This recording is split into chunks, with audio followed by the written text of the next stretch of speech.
ദേവൂട്ടിക്കൊപ്പം വരികയാണ് അമ്മേ മൂകാംബികേ. എല്ലാ ദിവസവും രാത്രി 8:30 നമ്മുടെ സ്വന്തം സൂര്യ ടിവിയിൽ. മോഹൻ, ഞാൻ നിന്നെ എത്ര തവണ വിളിച്ചു, നീ എന്റെ ഫോൺ എടുക്കാത്തത്? ഞാനിപ്പോഴാ മിസ് കോൾ കാണുന്നേ. എന്താ അമ്മേ? പ്രിയൻ എവിടെ? അല്ല, പ്രിയൻ വീട്ടിലെത്തിയില്ലേ? ഇല്ല, വിളിച്ചിട്ട് ഫോൺ എടുക്കുന്നുമില്ല. പാർവതി ഹോസ്റ്റലിൽ എത്തിയിട്ടില്ല. അവരിതോടെ പോയി. ഞങ്ങൾ എല്ലാരും അവരെ അന്വേഷിച്ച് നടക്കുക. നിങ്ങൾ രണ്ടുപേരും ഒരുമിച്ചല്ലേ കമ്പനിയിൽ നിന്ന് ഇറങ്ങാറുള്ളത്? എവിടെയെങ്കിലും പോകുന്ന അവൻ എന്നോട് പറഞ്ഞിരുന്നോ? ഇന്ന് ഞങ്ങൾ ഒന്നിച്ചല്ല ഇറങ്ങിയത്.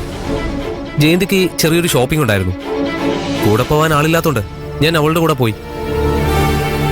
പ്രിയന് ഗോഡൌണിൽ കുറച്ച് ജോലി ഉണ്ടായിരുന്നു, സ്റ്റോക്ക് എടുക്കലും മറ്റും. ഉദ്ദേശിച്ചതുപോലെ ആ ജോലി തീർന്നിട്ടുണ്ടാവില്ല. അവൻ ചിലപ്പോ ഗോഡൌണിൽ ഉണ്ടാവും. മോഹൻ, ഞാൻ കൈലാഷ. ആ, പറയൂ സാർ. ഗോഡൌണിൽ ജോലി ഉണ്ടെന്ന് പ്രിയൻ മോഹനോട് പറഞ്ഞിരുന്നോ? പറഞ്ഞിരുന്നു സാർ. കുറച്ച് ദിവസത്തെ സ്റ്റോക്ക് ലിസ്റ്റ് എടുക്കാനുണ്ടെന്നും അത് ഇന്ന് തന്നെ കിട്ടണമെന്നും കർണാൻ സാർ ആവശ്യപ്പെട്ടിരുന്നു. അതുകൊണ്ട് എത്ര ലേറ്റ് ആയാലും ആ ജോലി തീർത്തിരിക്കുമെന്ന് പറഞ്ഞാ പ്രിയൻ ഗോഡൌണിലോട്ട് കയറിയത്. അവൻ അവിടെ തന്നെ ഉണ്ടാവുന്ന എനിക്ക് തോന്നുന്നത്. ആ, ഓക്കെ മോഹൻ, ഞങ്ങള് ഗോഡൌണിൽ പോയി നോക്കാം. ആ, ഞാനും കമ്പനിയിൽ വരാം സാർ. ആ, ശരി മോഹൻ. കമ്പനിയിൽ പോയി നോക്കിക്കോളൂ. അവിടെ ആരും ഇല്ലെന്നേ സെക്യൂരിറ്റി പറയൂ. അവരെ നിങ്ങൾക്ക് കാണിച്ചു തരുന്നത് ഞാനായിരിക്കും. പാർവതിയോടുള്ള നിന്റെ പ്രണയം ഇന്നത്തോടെ അവസാനിക്കും കൈലാഷ്. അയാള് പറഞ്ഞത് ശരിയാണെങ്കിൽ പ്രിയൻ ഇപ്പൊ ഗോഡൌണിൽ ഉണ്ടാവും. പക്ഷെ പാർവതി അവിടെ തന്നെ ഉണ്ടാവുമെന്നാ എനിക്ക് തോന്നുന്നത്. സാറ് വണ്ടി എടുക്കൂ, നമുക്ക് ഇപ്പൊ തന്നെ കമ്പനിയിലേക്ക് പോവാം. പ്രിയൻ അവിടെ തന്നെ ഉണ്ടെന്ന് മനസ്സിലായില്ലേ, പിന്നെ എന്തിനാ അമ്മ പേടിക്കുന്നത്? അമ്മ വീട്ടിലേക്ക് പൊക്കോളൂ. ഞങ്ങൾ കമ്പനി ചെന്ന് പ്രിയനെയും കൊണ്ട് അങ്ങോട്ടേക്ക് വരാം. വീട്ടിൽ പോയാ എനിക്ക് ഒരു സമാധാനം കിട്ടില്ല സാറേ. എന്റെ മോനെ കണ്ടാലേ എനിക്ക് സമാധാനം കിട്ടൂ. ഒരുപക്ഷെ ജോലി തീർത്ത് പ്രിയനിപ്പോ വീട്ടിലെത്തിയിട്ടുണ്ടോ?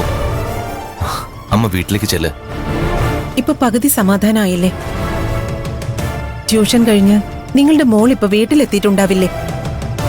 അമ്മ അവിടെ കണ്ടില്ലെങ്കിൽ അവള് പേടിക്കൂലേ? നിങ്ങൾ വീട്ടിലേക്ക് പൊയ്ക്കോ. അമ്മ മാത്രമല്ല, മാഡം പൊക്കോളൂ. കമ്പനി ചെന്നിട്ട് ഞങ്ങൾ മാഡത്തെ വിളിക്കാം. ഇല്ല, പാറു എവിടെ ഉണ്ടെന്ന് അറിയാതെ ഞാൻ ഹോസ്റ്റലിലേക്ക് പോവില്ല. അമ്മയെ വീട്ടിൽ വിട്ടിട്ട് ഞങ്ങൾ കമ്പനി പോയി നോക്കാം. ടെൻഷൻ അടിക്കൊന്നും വേണ്ട, പ്രിയൻ കമ്പനി തന്നെ ഉണ്ടാവും. വാ. ശരി.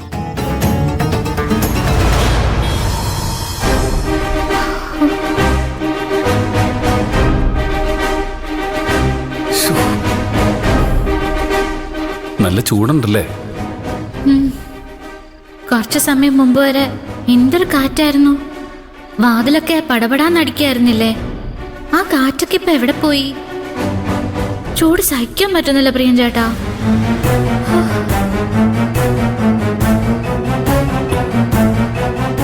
നേരത്തെ വാതില് പടപട അടിച്ചത് കാറ്റല്ല. കാറ്റല്ലാതെ പിന്നെ? ഞാൻ പറഞ്ഞ സത്യ പാറു. ഇപ്പം മാത്രമല്ല,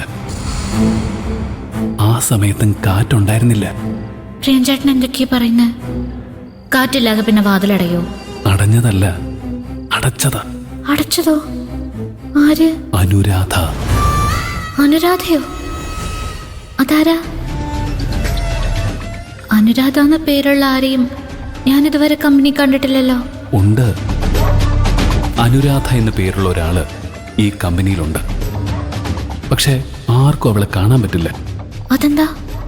പ്രേതത്തിന് ആർക്കെങ്കിലും കാണാൻ കഴിയൂ? പ്രേതോ? ഈ കമ്പനിയിൽ പ്രേതമുണ്ട്. ഈ ഗോഡൌണില അവളുടെ താമസം. വെറുതെ കള്ളം പറയല്ലേ പ്രിയൻ ചേട്ടാ? ഞാൻ കള്ളം പറഞ്ഞല്ല പാറു.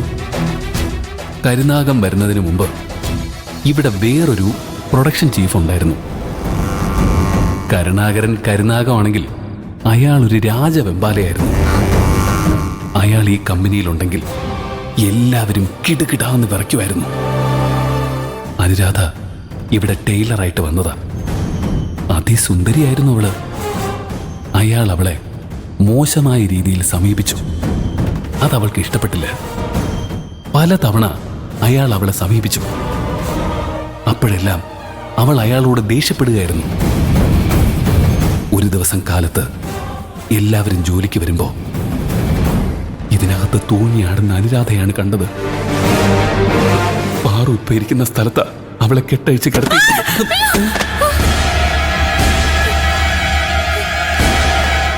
അയാൾ അവളെ കൊന്ന് കെട്ടിത്തൂക്കിയതാണെന്ന് എല്ലാവരും പറയുന്നത്. അതിനുശേഷം അനുരാധ പ്രേതമായിട്ട് മാറി. സന്ധ്യ കഴിഞ്ഞ് ഗോഡൌണിൽ സ്ത്രീകൾ ആരും കയറാൻ പാടില്ല. കയറുന്നത് അനുരാധയ്ക്ക് ഇഷ്ടമല്ല. ഇതിനകത്ത് കയറുന്ന സ്ത്രീകളെ അവൾ പൂട്ടിയിടും. സന്ധ്യ കഴിഞ്ഞിട്ടും പാറു തിരിച്ചു പോവാത്തതുകൊണ്ടാ പ്രേതം വന്ന് വാതിലടച്ചത്. സത്യമാണോ പ്രിയഞ്ചേട്ടാ? സത്യമാണ് പാറു. നിന്നോട് ഞാൻ എന്തിനാ കള്ളം പറയുന്നത്? നീ ഈ ഗോഡൌണിലുള്ളതാ പ്രശ്നം.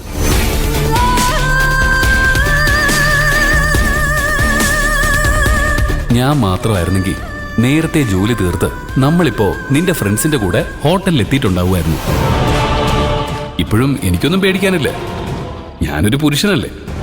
പക്ഷെ നീ സൂക്ഷിക്കണം. ഇതിനകത്ത് കയറിയ സ്ത്രീകളെ മാത്രമേ അനുരാധ ഉപദ്രവിച്ചിട്ടുള്ളൂ.